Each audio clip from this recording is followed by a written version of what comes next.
Hey everybody, welcome to You Have to Watch This podcast. I'm Alan. I'm Ryan. And I'm Devon. And today we're going to be talking about the three S's, which just happened to work out that way. Today we're talking about Ryan's pick for the week, a film that Devon has never seen, 1994's Speed, starring Keanu Reeves, Sandra Bullock, and an LA Metropolitan bus. But before we get into that, I don't think legally we can be on the internet today and not talk about the thing that happened last night. We actually have to. It's forced upon us. So last night the trailer for Spider-Man No Way Home leaked, or didn't leak. Man. It was released last night. It leaked on Sunday night. I watched the leak version. No, it leaked. Trust me, it was a leaked version. The last time I watched something that low quality on the internet was when we had dial-up in 1997. It was a TikTok video of a phone playing an unfinished trailer. Like, none of the special effects were finished. So it was really rough to see anything that was going on. But I watched it because I was just curious. I was like, I want to see how bad this is. And it was bad. It was really, really bad. Quality-wise. The trailer itself, we're going to try not to speculate too much. Mm-hmm. Devin, you Chat's calling me out. Trailer? Yeah. I didn't want to because I know how much hype is around this movie, and I know like oh, maybe this person's in it, maybe that person's in it, and like I don't want to know. I don't want to see it. I don't want anything confirmed. I want to go in. It's a fresh babe, a newborn, if you will. Yeah, I'm right there with you. I almost didn't want to watch it either, but I got to the point where I was like, okay, I'm just gonna follow my normal trailer philosophy for movies that I want to see. Mm-hmm. I will watch the very first trailer that you put out, and that is it. I will not watch another trailer for this. I will close my eyes and do the la la la la la la la to any TV spot that I see. Mm-hmm. But yeah, this is all I'm going to see for this movie. Besides the merchandise that I see in stores. Sure. I don't need to see anything else. You have sold me on the concept. The cast looks great. Ryan, what did you think of the trailer? It pretty much fell in line with what people have been talking about for years for what the next movie was going to be. I was really surprised in that, actually, that it actually followed with the rumors and what people's speculation were actually going to be. And I'm happy to see who I saw in it. I don't really care if I see or not see any of the trailers going forward, simply because you guys know where I am on this whole superhero thing for the next one. So for me, maybe it might be better if I see more of the trailers, but I am sold on this one already. Mm-hmm. So yeah, Devin, how about you? I don't think we got your actual thoughts. Well, okay, so the thing that got me to even watch the trailer was I was sitting down and I'm not watching the trailer. I'm not doing it. And Romana's like, you have to. It's good. I'm like, no. But I know this person's in it. And I know this person's in it. And I know that I know what the trailer is. I got it. So then I just watched the dang trailer. I'm sold. I'm sold. I think a person in it acts, Romana brought this up, a person in it acts so uncharacteristic to themselves that I'm really curious to see where they go. How they do that. Okay. I think we can talk about this a little bit because it's in the trailer. Okay. We're not gonna speculate about the other Spider-Man that might be in it. Spider-Man not be in it. The Spider-Man. Doctor Strange is in this trailer. He's in the movie a lot. And a lot of people on the internet are saying that Doctor Strange is acting weird. Yeah. And I think that's a fair assessment. Here's my take on it. I'm not the first person to say this. I think it was Jay Stoobs on TikTok had this take, and I really like it. Doctor Strange is an egotistic prick. He just saved half of the universe. I'm pretty sure it's still going to be going to his head. He's doing a victory lap of sorts. So he's doing a victory lap. Yeah, you helped me save the world. So yeah, I'm going to do this thing I'm going to do you this favor. So I think it's that. I don't want the next 2 or 3 months before this movie comes out to be, is Doctor Strange Mephisto? Because it's gonna be that. And I don't want that. Because we did that again. We did that already at the beginning of the year. I don't need the Marvel year to end with, is Doctor Strange Mephisto? No. Fair. There might be something going on with him. It's an interesting take. I liked the I like the similarity though that they're kind of throwing out with like Thor wearing the hoodie and like being kind of out of shape, and then they show Doctor Strange wearing a hoodie and just being who he is in the trailer. It fits. Like, it's just kind of like a narrative. Be like, yeah, the character's kind of changing a little bit, so let's just throw a hoodie on him. Just throw. I also like the question. I like the question from chat though. Did anything surprise you guys? The Iron Spider suit surprised me. Did it? Yeah, I'm sick and tired of that damn suit. Why? I don't like that suit. I don't like the mechanical suit for Spider-Man. I think they're doing the same thing they did in the Far From Home trailers, where they're replacing one suit with another. Oh. But I don't like that suit as much as I like the other ones. I hope that's not what they're doing. I really, because see, that's what I don't like about the Marvel trailers. Because the thing, I really hope it's Iron Spider. I want that suit. I want the mechanical suit. That's what I like when it comes to like the whole MCU.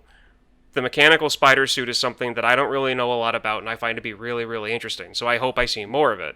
And they're showing it in the trailer. And if it ends up being like some weird suit, or like let's just throw out a random bone, like of the Venom suit for whatever reason, I'm gonna be upset because I want the Iron suit. But there was a shot, and this surprised me, of Peter Parker in a black suit. So whether that's the Doc Ock like killer suit that he goes in, or it's his like my spider powers are out suit that he makes in the comics. So I've seen some toys of this one at Target. It's a black and gold suit. I don't think it's a Venom suit. I don't think it's a symbiote suit. Okay. It looks like it's a magic infused suit from the toys that I've seen. Weird. So, okay. I don't think it's the Venom suit. I totally missed that suit anyway in the trailer, so I was just throwing the whole Venom thing out as just like, whatever. Yeah. It's a blink and you missed it thing. Yeah. I know we're gonna get multiple suits in this movie. Good. Let's talk about the giant octopus in the room. What did you guys think of the Hello Peter reveal of Dr. Octopus, Alfred Molina, returning to the role after, what was it, 18 years? I love it. Yeah. I absolutely loved it. I have my own little theory about the whole Hello Peter line, which to me it could be one of two things, and I'm not saying anything. Okay, good, because whatever. If it's just a thing they're doing for the trailer, like it's just like a line they give for the trailer, I'm gonna be upset. But for him to say "Hello, Peter," if that's his like first appearance in the new Spider-Man world, then it's really odd that he would know who Peter is. Well, here's my take on that. And this is what I'll say. If Doc Ock is the same one that's pulled from the end of Spider-Man 2, who knows Peter Parker is Spider-Man, and he knows he's in a different universe, and he sees a guy in a Spider-Man suit, I think Dr. Otto Octavius is smart enough to put together that this is a different version of Peter Parker. Okay, well, that's not how I was reading it. I was reading it that there was somebody off scene without their mask on. That's what I was thinking. Yeah. So there were a few other villains hinted at in this trailer. Did you guys catch any of those hints? I think I've seen hints for 2. I heard weird laughter. I mean, I wasn't even counting that as a hint. So 3. What hints did you see, Devon? So I saw Pumpkin Bomb. a very specifically styled pumpkin bomb. Yes. With a certain someone's laugh in the background, which made me just excited. Yeah. I also saw lightning, which, I mean, there is somebody confirmed in the movie that does do lightning. Yes. And I also saw a cloud of some sort. Some people could speculate it was a cloud of sand. I might be one of those people. So the Pocket funniest thing. What's up? Pocket sand. Pocket sand. The funniest thing I saw the night that the trailer leaked was somebody was like, "Oh yeah, I saw Sandman in there," and they're like, "Wait, you saw Sandman? How did you see Sandman?" He's like, "Well, the footage is all grainy." So well played. Ouch. No, so we get the Green Goblin's pumpkin bomb, and it sounds like Willem Dafoe's laugh. So Love it. Well, hold on. You sent me a picture of Willem Dafoe. Was that from the trailer? I did no such thing. I don't have any of that in my possession. What are you talking about? Whatever. It's been heavily speculated that he's going to be in this. So Sure. if those are three, and we're getting a Sinister Six, what are the other three Spider-Man villains that you want to see? We're assuming Sandman's in it, so I guess the other two. I don't want Rhino. I know Rhino's part of it. I don't want Rhino. Because didn't they set up, like, Paul Giamatti as Rhino or something at the end of Amazing Spider-Man? 2, yes. But see, the thing was, that's Amazing Spider-Man. That's completely different. So I mean, it would be Jamie starting from fresh. Jamie Foxx is coming in from the Amazing Spider-Man movies as Electro. No. I just watched Homecoming. And they set it up a bit. I set it up a bit because Vulture is in that one. Vulture is a member of the Sinister Six, but he meets someone when he's in Scorpion. Rikers. He meets Scorpion. It's those two. It's got to be those two. Man, if I can get me some Michael Keaton in this bish, I would love it. I want Man Spider. Man Spider. Does To be anybody honest, want Man Spider?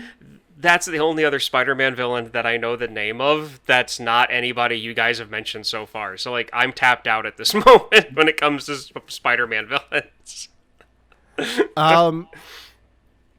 I think we're going to either see Lizard or Venom. Oh, that's right, Lizard. My heart wants Vincent D'Onofrio's Kingpin. God, I hope they do that. Wouldn't that be so cool? It would be amazing if he was the reason they all come together. Right? But I don't know. I don't think they'll do it. I don't think they'll do it. He's supposed to be in Hawkeye, though, so we'll see. No, he's not. As Kingpin or as, That's the rumor that Kingpin is going to be in Hawkeye. Wow. Okay. All right. So before we wrap up our talk about Spider-Man No Way Home's trailer, I have one more question for you guys. We talked a lot about the villains in this, and how they're returning from previous movies. Mm-hmm. Do you want Tobey Maguire and or Andrew Garfield to show up in this movie? I mean, yes to both. I like them both. I really do. Like, I don't hate Andrew Garfield as Spider-Man the way that some people hate Andrew Garfield as Spider-Man. I think that he did a great job. I think he was given a very rough script to work with, but he did the best with what he was given. I want them both.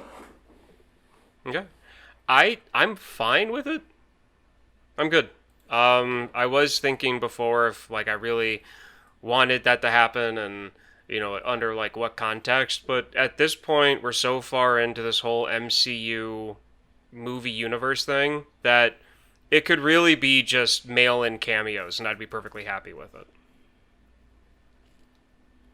What do you think, Alan?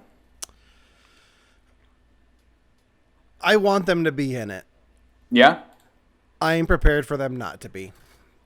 Part of me thinks that they will be, and they will do something down the line with everyone together, but I don't want to get my hopes up and be disappointed.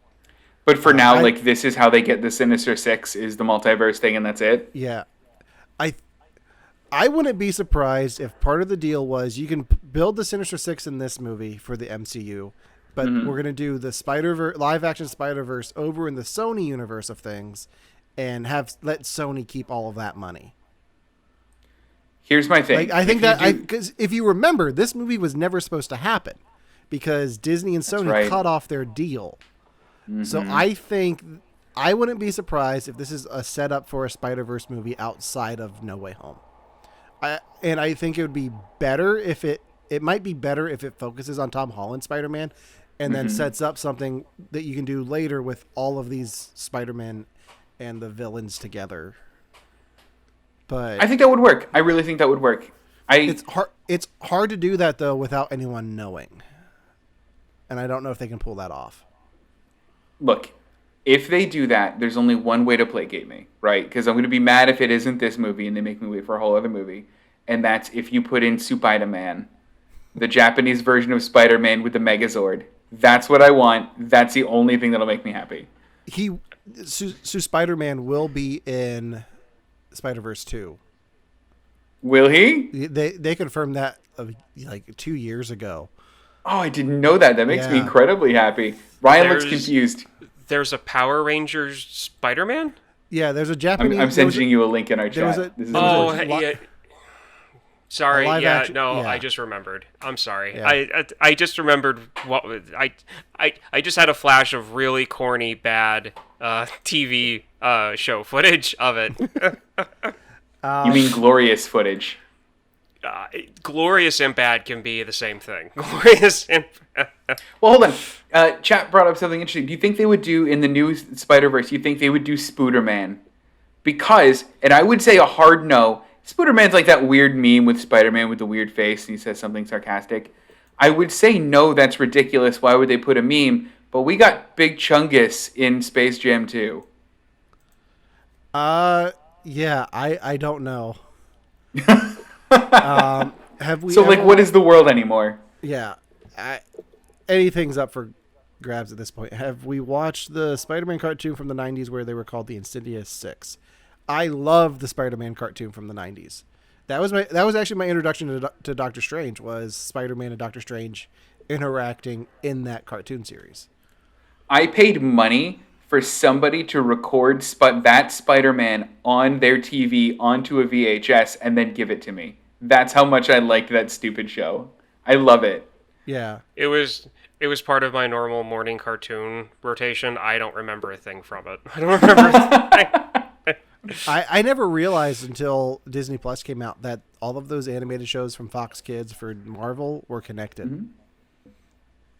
What? Yeah. See, that I knew. They all share the same universe because the X-Men come into Spider-Man, the Fantastic Four in there too, and which one starts it all? I think X-Men 92. Guess I know what I'm doing on my flight tomorrow. That. Yeah. Okay, I think that's enough for the Spider-Man talk. Any other final thoughts that we want to say before we wrap up the trailer talk? I want this to be my last Spider-Man trailer too. I think I'm with you, Alan. I want to be done now. I saw enough. I'm sold on the movie. Done. I hope this is the only trailer they put out, because what else you need to tease? If Tobey Maguire and Andrew Garfield are in this movie, they will not be in any of the trailers. So what's the point? The movie tells you what's going to happen and why these villains are. The trailer tells you why these villains are there. I think it's a really good way to have this all happen to Spider-Man. Mm-hmm. And I don't think you need any more. I think this trailer is good enough. Don't give us anything else. Agreed. I could do with a few more trailers. That's fine. But if there is a new trailer in front of the Eternals when I go to see that in November, I'll watch it, but I'm not going to watch it 10 times on my phone like I did this one today. Only 10? Only 10 ish. All right, so let's move on. Did you guys watch anything this week, Devon? I did. Oh, you did? It wasn't really watching though. It was a weird video game thing that I did quick that I just want to bring up real quick to you guys. Okay. I know we don't have anything prepared for this, and that's fine. I played this game. It's called 12 Minutes, right? It just came out. It's a puzzle game. It stars Daisy Ridley, Willem Dafoe, and James McAvoy. So amazing cast for this video game. And it's interesting. It's an interesting puzzle game. If you guys decide to play it, which I recommend, it's a slower paced game. It's a story driven game. Take your time with it. I didn't, and I suffered for it. But if you want to see some really good video game performances by some really great actors, 12 minutes. Okay. That was it. Ryan, how about you? Have you watched anything that I'm prepared to talk about on the show? Yes, I am prepared to talk about something that you are prepared to talk about. I mean, that you have prepared. The second season of Lower Decks. I was able to watch the first episode of this season. I am not good with when the episodes get released, so I did not watch the second episode if it's available because I had some stuff happen the past couple of days that kind of distracted me a little bit. But I have to say, I like what they did with the second season. It does not start off right away from where the last season ended. It's about a 4-month gap between where the last events of the season 1 to where they're picking it up now. And to boil it down to what the episode's about is just a mother-daughter relationship issues. But it's done in Lower Deck fashion, so if you're a Trekkie, it's hysterical. If you're not a Trekkie, you might get a little confused about the jokes. Well, what's funny is, so talking about the first episode, the episodes come out Thursdays, so I'm caught up. What's great about the premiere episode is I just started watching the original series, so I just watched the Gary Mitchell episode where this guy gets all the power of God. And they have to take him out, and that's pretty much what happens in this episode, Devon. They're making good. It's a whole Gary Mitchell situation, and they're making references to things that happened on the original Enterprise. So I just watched an episode. I was able to pick up on that joke immediately. No, I really like the episode so far. Episode 2, since you haven't seen it yet, I will tell you. Watch it with the pause button ready because slight spoilers. They go into you remember the episode of Next Gen where Data's kidnapped for the menagerie, the collectors? Oh yeah.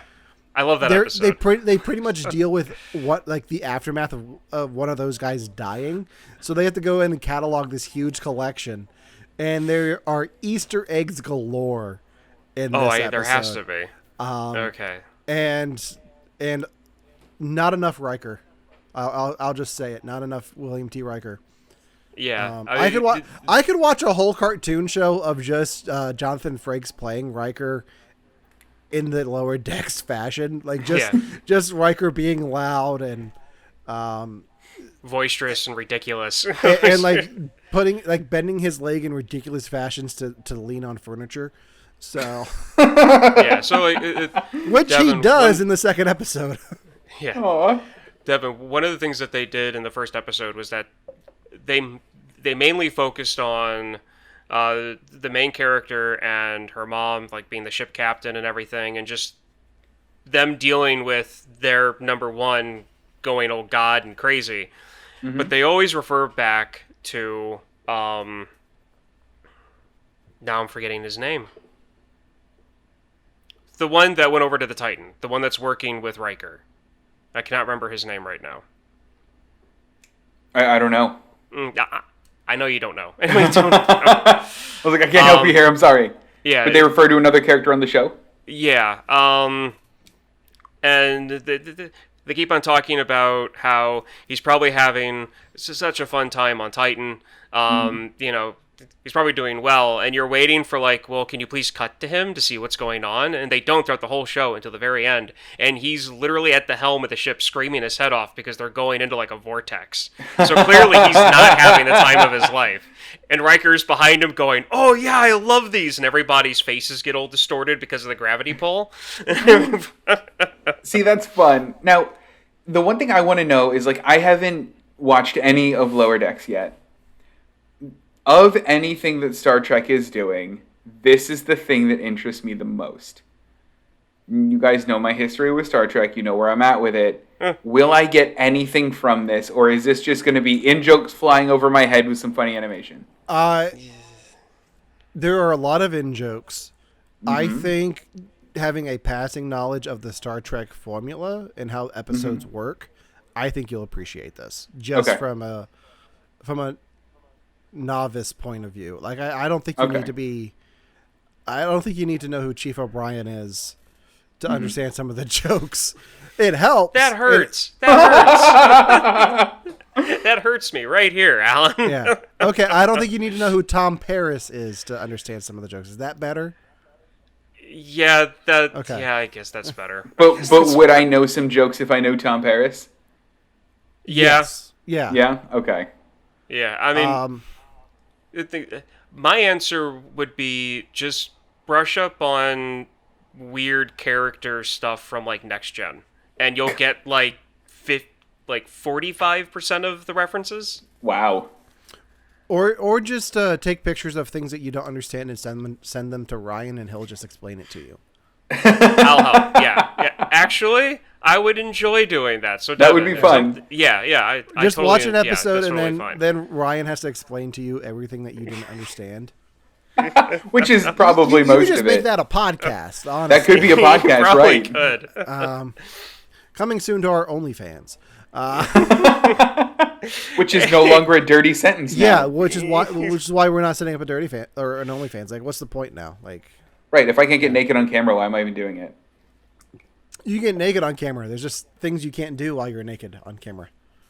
I didn't know that was the line. Weird. Yeah. Anyway, Lower Decks is fun. If you're a Star Trek fan, check it out. I'm enjoying the season so far as well. And that brings us to the third S of today. Ryan's pick for the film, Speed.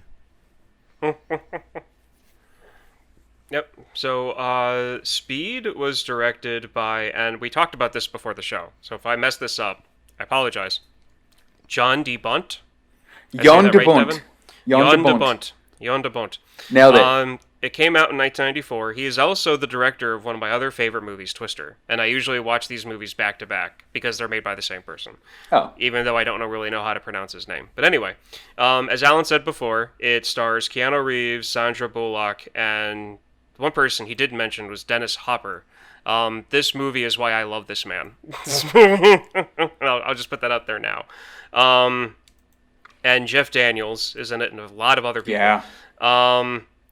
Now, this movie, this came out in 94. First time I saw it was probably like 96 on like TNT or one of the like network stations that were popular with like the evening movies. I saw it then, and then this was one of the first movies then later that year that my dad let me watch like unedited, pretty much. Oh wow. Well, when it comes to like these like, swear heavy, ones. So, this movie is a staple of mine. Like, if I don't know what I want to listen to or watch when I'm doing chores or working on something, Speed is one of the movies I'll put on. In fact, I went to watch this today, and I literally got distracted and didn't really watch the second half of this, just because I've seen this much. But I have a line of Blu-rays that are right on our TV stand that are like our most watched favorite movies, and this DVD is in there, obviously right next to Twister, or Blu-ray is in there right next to Twister. Good. So, Alan, your face is lighting up. Yeah, I just found a new section of IMDb that I did not know existed. If you click on the rating for a movie, it takes you to a page that breaks down why the film has that rating. So, like, sex and nudity, none. Violence and gore, moderate. Profanity. And then it goes through how many times they say the F-bomb, how many times they say shit, 30 uses of God, 6 uses of Jesus, and 1 of Christ. So you're just learning about this now? I thought you knew about this. I didn't know this was a thing on IMDb. I knew there were sites that did this. I didn't know you could click on the R rating on IMDb and do this. Because usually I'm on my phone. I'm never on the page, but I clicked it to see. I didn't think it'd break it down this much. I want to do this for other movies now. It was always under the Parents Guide. Yeah, I never look at the Parents Guide. Yeah, I don't either. It's always been there. This is something that was there prior to the switch around. Weird. Well, I'm not a parent, so I don't look. Yeah. I was always interested in like what, this type of stuff. So, there's that. But So, but that's my experience with it. That's how I see this film. I do not take this film seriously. I'm just going to put that right out there. This is just a fun movie for me. So, Alan, I know you've said that you've seen it before. Yeah, I have kind of the same history as you. I watched this on like TBS or something. Like Saturday afternoon, just there was nothing else on. And I don't know if I've ever seen the full beginning of this before. Like, it seemed vaguely familiar, but I've mostly seen this where they're already on the bus.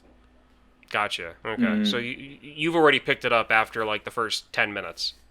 Yeah. Okay.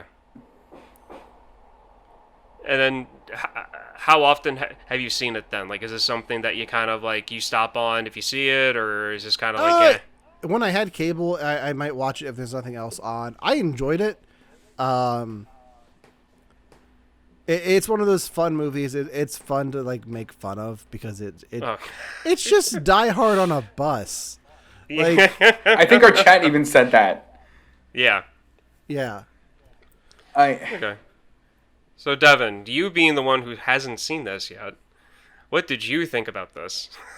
All right. So just to let you know, my exposure with this is like numerous, like what? Family Guy, probably Simpsons, probably like any other like TV show that makes fun of movies joke of Speed. Like, I think there was like someone did a joke of like Speed 4 if Fish Glacier moves faster than 8 centimeters a year or something like that. Yeah. So like this movie has been parodied and like worked itself to death in other venues where I was like, I know what's gonna happen in this movie. They're gonna be on a bus. They're going to hit traffic. They're going to run out of gas. I get it. Keanu Reeves is going to save the day.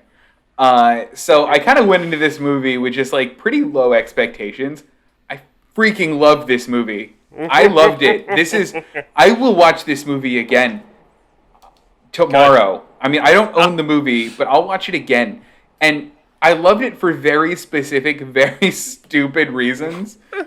But like, yeah, I get that it's just a Die Hard ripoff, but it's different enough that, like, I do really like it. And, in fact, it's funny because this movie was originally written to be a better version of a runaway train movie that was made in the 80s.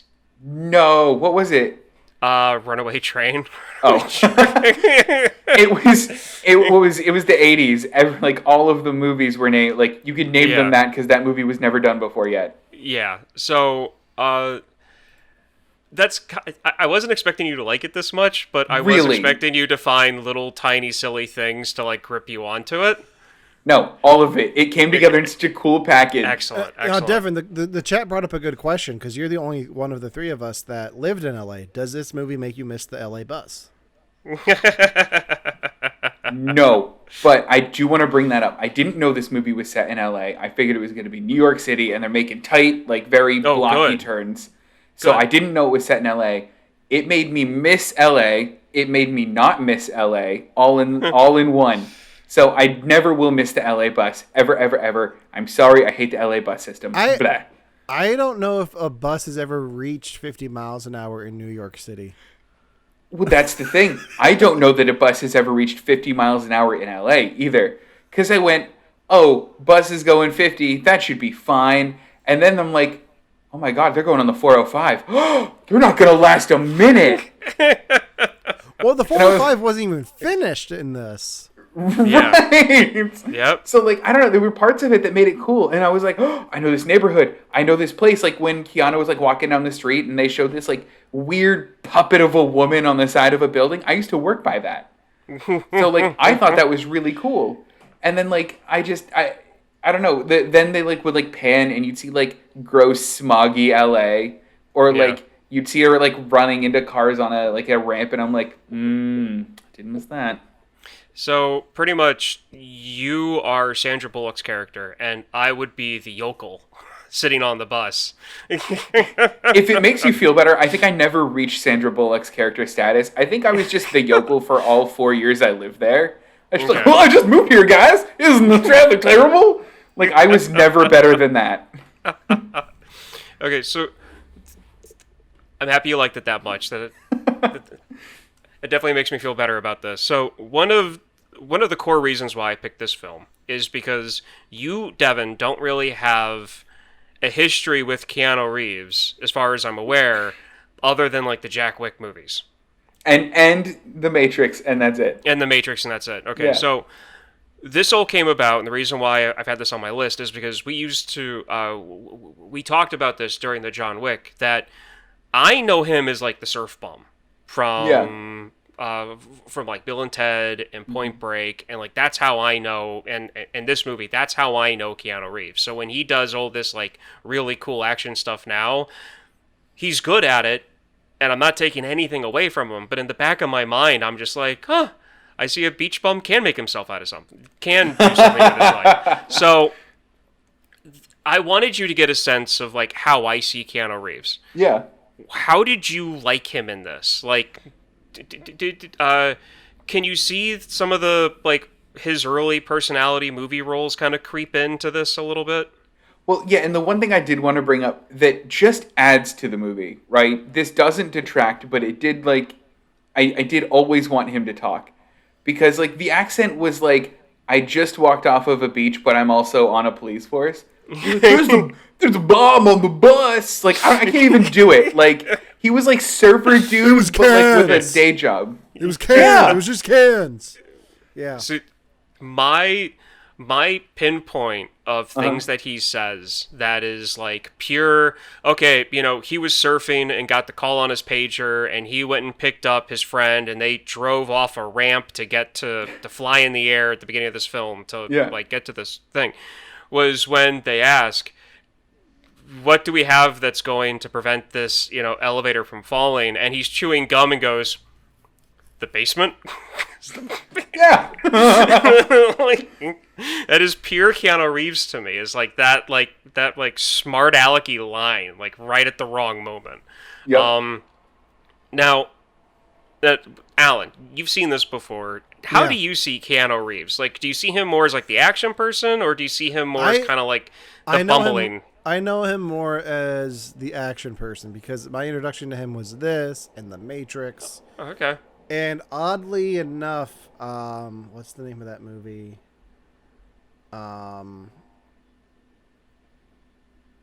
Is it Point there's Break? another one.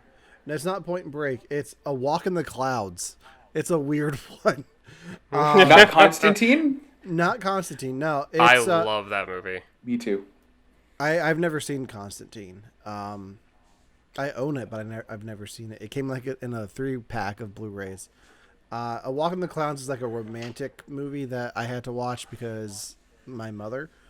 I think I've talked about this before. He plays like a World War II soldier who like hides out in the vineyard. But yeah, so it's like action stuff, and then The Replacements, where he plays a quarterback. That's a good right. one. That's a good one. So yeah, that's He is good at comedy. Yeah. Well, he makes a good straight man in that because he's not really doing anything ridiculous. He just has to not react to like Jon Favreau going nuts. But yeah, I know him more for like the action stuff, I think, at this point. Okay. And the reason why I'm asking you this is because there were 4 actors, top name actors, who were approached for this role, other than Keanu Reeves, and I want to know if you think they would have been a good fit for this. Okay. For his character. Okay. Tom Cruise was approached for this. No, he would have played it so straight and so serious, and it would have lost everything. Okay. Tom Hanks. Oh. No, I don't see Tom Hanks doing this. You mean pulling off the line at the end when the bad guy's head gets ripped off and he goes, "Well, I'm taller." America's uncle would never say that. Wesley Snipes Yes, I could see that. Yeah, I see that 100%. and Woody Harrelson. definitely. See that. I want to see that version of this movie where he's just like high as a kite. Yeah. those were the actors who were approached before Keanu, but then the director saw the movie point blank and was like, I want Keanu, but he has to cut his hair for the role because he wanted him to lose the whole surfer dude like look because in all the movies he had prior to this he had long hair. Yeah. So, they wanted to go that route. And I just want to throw this out there. Meryl Streep, Kim Basinger, and Ellen DeGeneres supposedly were approached for Sandra Bullock's role before she took it. I don't know why, but when you said Ellen DeGeneres, all I could think of was Kate McKinnon's impression from SNL. I'm 90s Ellen. Like I could just see Ellen driving the bus, be like, "Hi, I'm 90s Ellen." Like. So given that, what do you think would be a good matchup between not just the people I mentioned, but just other actors you think that would make this funnier? Make it funnier? Make it funnier. I've got the perfect duo. Okay. You keep Jeff Daniels. Replace Keanu Reeves with Jim Carrey. Just Dumb and Dumber. Just keep it going. Obviously not playing the same characters from Dumb and Dumber, though. Obviously, no. But just Jim Carrey with his manic action. Like, he already has such a packed 1994. I don't think he would be able to do it physically. But I think you put, like, Truman Show Jim Carrey in there. Like, I feel like he could pull this off. Like, I feel like that he could bring the right kind of... It'd be something completely different. And I could see him bouncing off Sandra Bullock fairly well. Oh, definitely. Yeah, I think I could see that too, yeah. I had it, and I just blanked on it. I don't know. Ryan, who are your picks while I work something up? Well, see, they're not comedic actors, but I feel like they could pull it off just because of the tone of everybody else. And this is not going to surprise you guys, at the least. The chat's going to roll their eyes. This is going to happen. I feel like a young mid-90s Denzel Washington, he has a humor streak in him, and I think he could make this funny. Okay. You know what? I think you're right. I was actually thinking about him. Alongside a young Halle Berry. I think that would work, though, because I think it would have to change the tone of the movie, though. Like, just a little bit. I think, anyway. Yeah, I think they can pull it off. I think that would work.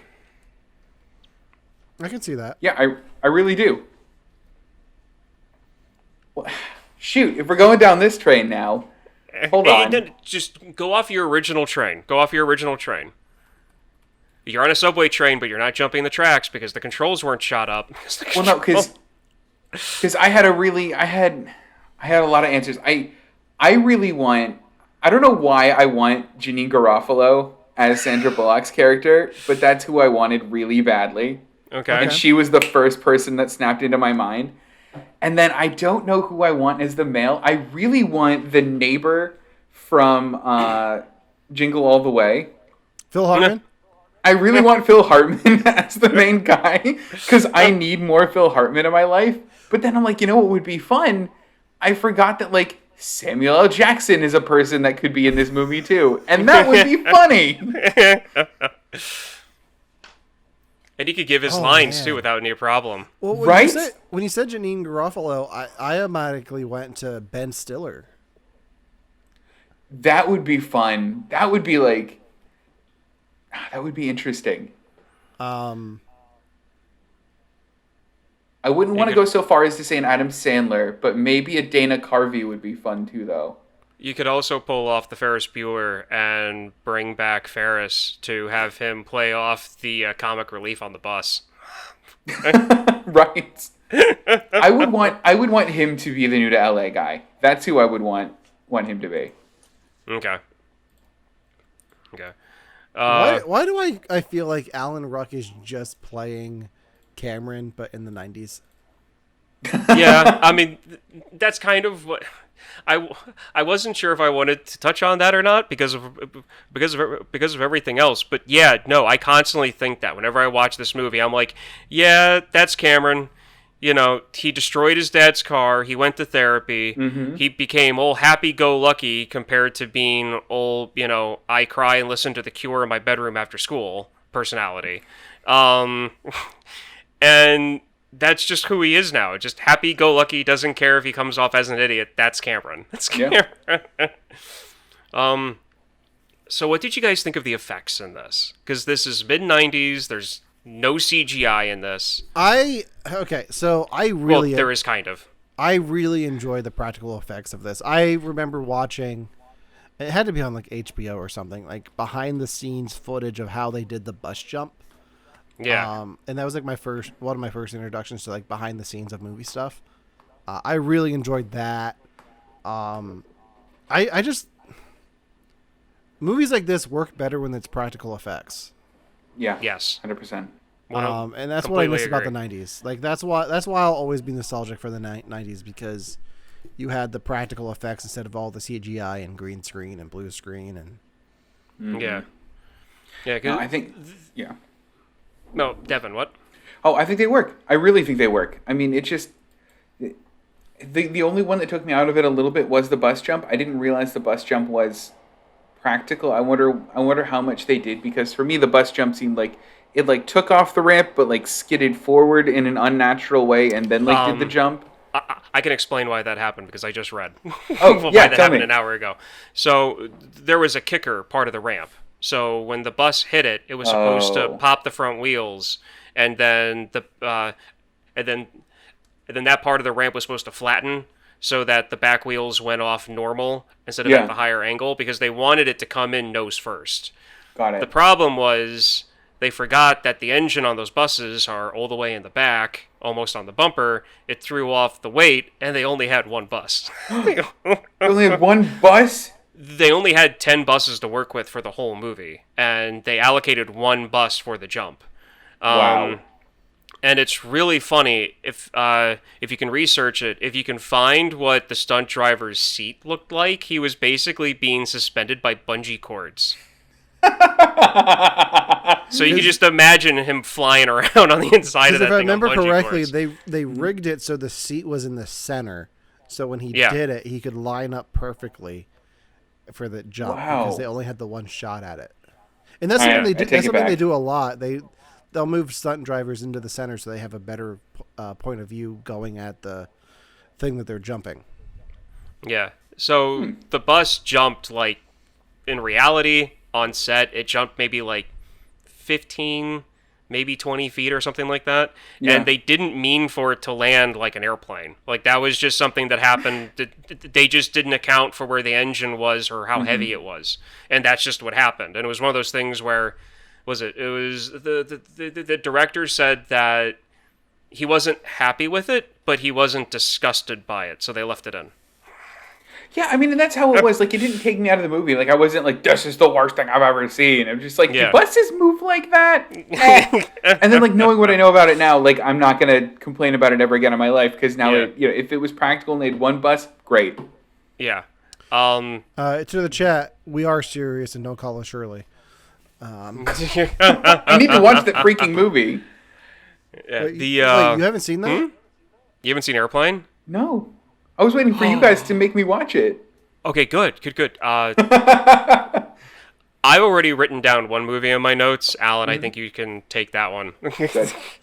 Oh crap! I don't have a pick for next week yet. I just realized it's okay. Yeah, let me scramble to figure out something. If I can't think of anything, that'll be the pick.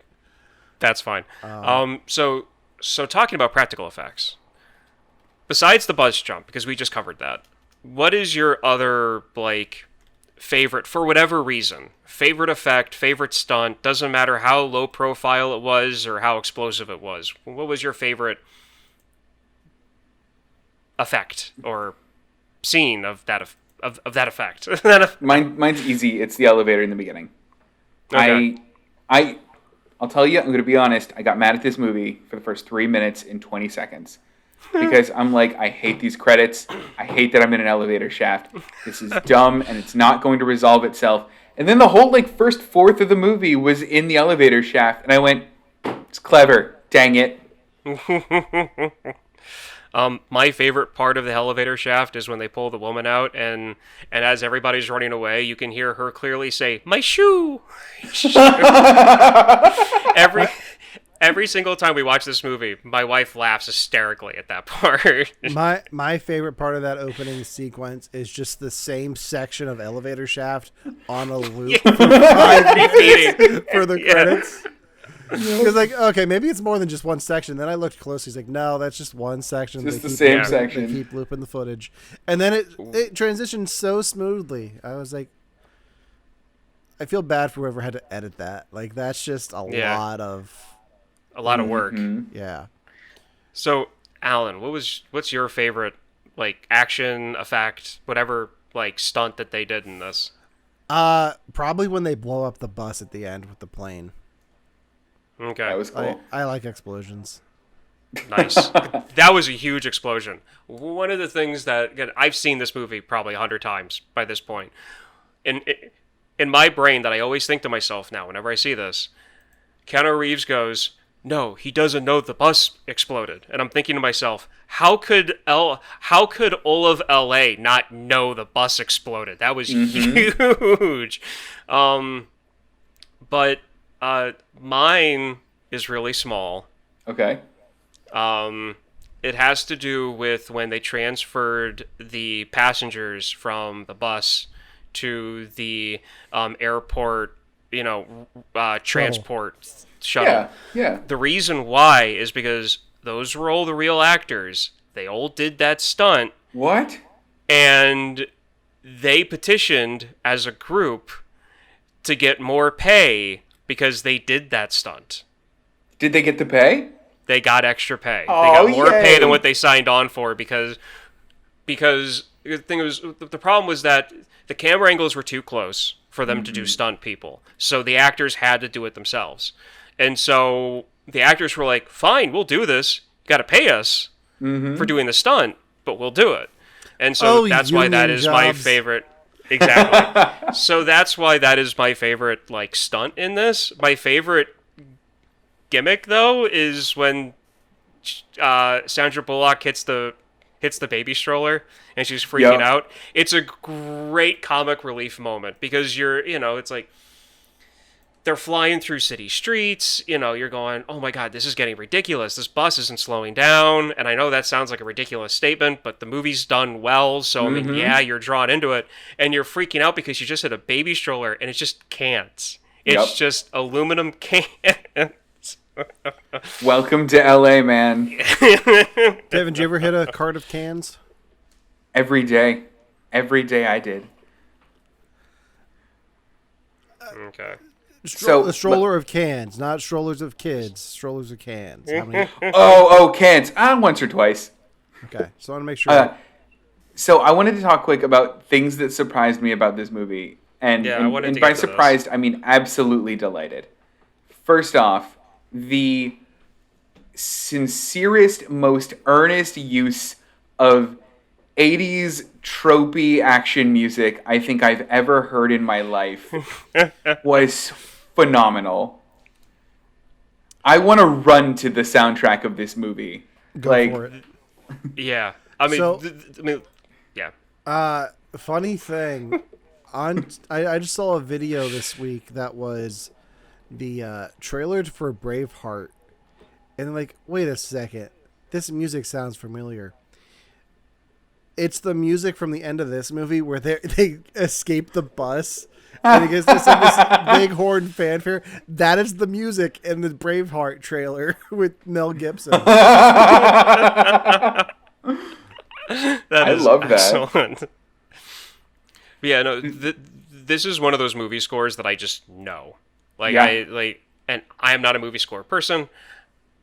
Unlike you guys, definitely not like Alan. I just don't have an ear for it. But this, it beats you over the head constantly throughout the entire film. Yep.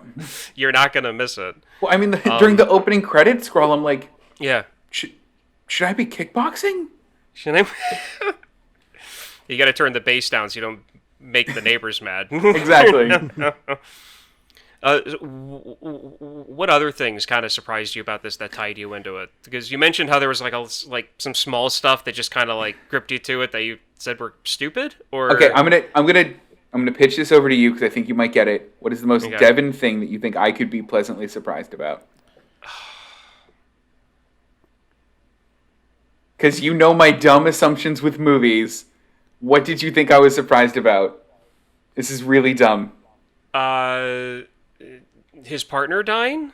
That the whole movie explosion? didn't take place in a bus.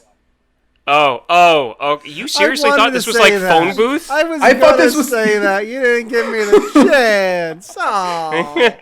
I thought it was thought like this was gonna be like phone booth? Yes. Oh my god. I thought it was gonna be like literally like Die Hard, where there was like a scene of him like walking to the bus and being like, "Hey, partner, let's establish character for the next 3 sentences," and then he gets on the bus and the movie takes off. Nope. There was even a part after the bus. Can I tell you my headcanon? Yeah. Building at the beginning, Nakatomi Plaza. Yep. So, one of the things that I think kind of ties into that a little bit is this is one of those movies that, from talking with you guys and doing this podcast, the whole like check off gun thing, like you don't mention something or do something without it paying off. Yeah. There is literally nothing in this film that does not pay off. Oh yeah. Literally nothing, even down to where Jeff Daniels, his character, he's drunk talking at the bar about what gets you killed. Mm-hmm. That's what kills him. He rushes in because he's got the balls to do it. He doesn't think, and he gets blown up because he should have known that it was a message and that this guy was smart enough to know that they were going to raid his house. Yep. Like, there is not one thing in this movie that doesn't pay off. The one thing I'm mad about this movie is that Jaguar. Because that thing's rare. I know you guys are laughing, but there is a cult following for that car, the same way that there are cult followings for movies. It is a Jaguar that is very hard to find nowadays. It is very hard to find parts for it because they haven't made that thing in 20, 30 years, if not more. Mm-hmm. So the fact that he's like, "Are you insured?" "Yeah, I'm insured." And he blows the door off. Knocks the door. Like, that just makes my heart hurt. I love that guy is just credited as Jaguar owner. Like that's how his character in the screenplay and in the cast. Which kind of makes me upset because I've deep dived into him a few times to try to figure out like what his character is, because the license plate on the car is a novelty plate that says Tune Man. As in music, Tune Man. Oh. So I always assumed when I was a kid, teenager, early 20s, that it was some famous record producer of like music in LA. Right. I've never been able to confirm whether it's just a normal person in a car that they got somebody to loan them for the non-destructive scenes or what. And that's the one thing that kind of irks me about this. That's the one thing that really does irk me about the film. Before I get to my last thing, is there anything else you guys want to bring up? The only thing I want to bring up is, and the chat brought it up a little bit, is Speed 2 Cruise Control. I hate the title. I'm going to tell you that now. I hate it. Devon, I'm going to get you to watch the movie in 2 words. Okay. Yep. And it has to do with the villain. Okay? Get ready for this. All right? I'm ready. Willem Dafoe.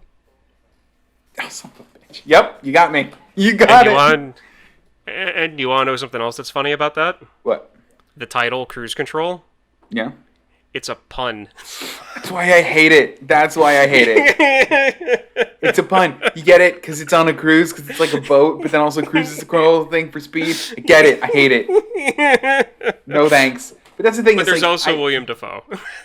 I guess I can't do that, because I get mad when movies don't go for the obvious pun. And this one's just going for the obvious pun. So I guess I can't hate this. I mean, the worst movie not going for the pun is Now You See Me 2. Like, the first movie is called Now You See Me. You make the second, if you're trying to make a second one, then you call it Now You Don't. Now You Don't. You don't add a 2 to the end of it. It's Now You Don't. Yeah, and that always irks me. Me too. So, I mean, I guess I can't even be mad at Cruise Control. I guess it should have been. I know Keanu Reeves doesn't come back because money, I think it was. They replaced him with Jason Patrick. So is it the same character though? Nope. Oh, good. Okay. Nope. It is Sandra Bullock's character though. It's a different cop. Like she meets him through Jack, I guess, and then they start dating. Because you can't base a relationship off of traumatic events. Yeah. I love that line because there is real psychology behind that, and I think that's hilarious. Yeah.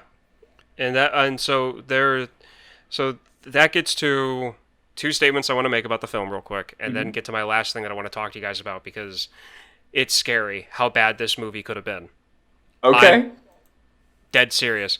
So there's a cut scene between Keanu Reeves and Sandra Bullock where they develop their relationship. She's a graphic designer.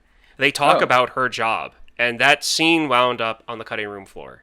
It's not that bad of a scene, in my opinion, for the kind of movie they were going for. What the finished product was, I could see why they cut it, because it would have been kind of like putting the brakes on the feeling of the film a little bit. Sure. Pun intended? Yeah, it is. Good. And my favorite line involving... I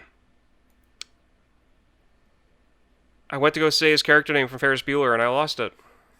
Cameron is when he's relaying the message from Jack to his partner, and he's telling him everything that he's seen, and Keanu Reeves drops the F-bomb, and you can just see the hesitation in his face. He goes, oh darn, over the phone. Yeah. So this gets to what the original script called for, and I'm just going to read it. Okay. There was supposed to be a twist. Is that in the original script, Harry ends up being the bad guy. It was supposed to be that Daniel's character was supposed to be like the heel, and at the end of it, it was supposed to be Keanu Reeves was the one trying to get the money the whole time. What? Now, the bomb was supposed to go off at 20 miles an hour, not 50 miles an hour.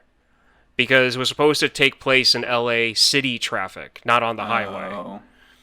And then the bus was supposed to circle Dodger Stadium, not the airport, and it wasn't supposed to blow up a random plane. It was supposed to blow up the Hollywood sign, which I don't know how you get a bus to go up the mountain to the Hollywood sign if it's circling Dodger Stadium. Yeah, so they're not even close.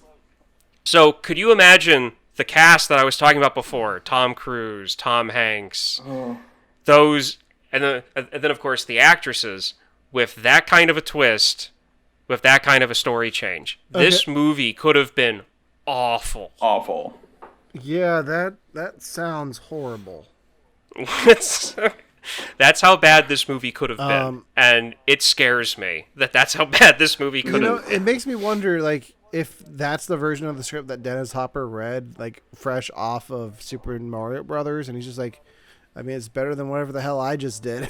Yeah, and this to me is like, this was my introduction to Dennis Hopper, and I absolutely loved it. In fact, this was one of the first movies where I picked up, well, not one of the first movies, but this was one of those movies where I picked up something that they wanted you to pick up but not say, and then later on was supposed to show you, like, when he's in the elevator listening to Keanu Reeves and Jeff talk in the elevator shaft, which is where he picked up the whole like pop quiz, like shooting the hostage thing. Yeah.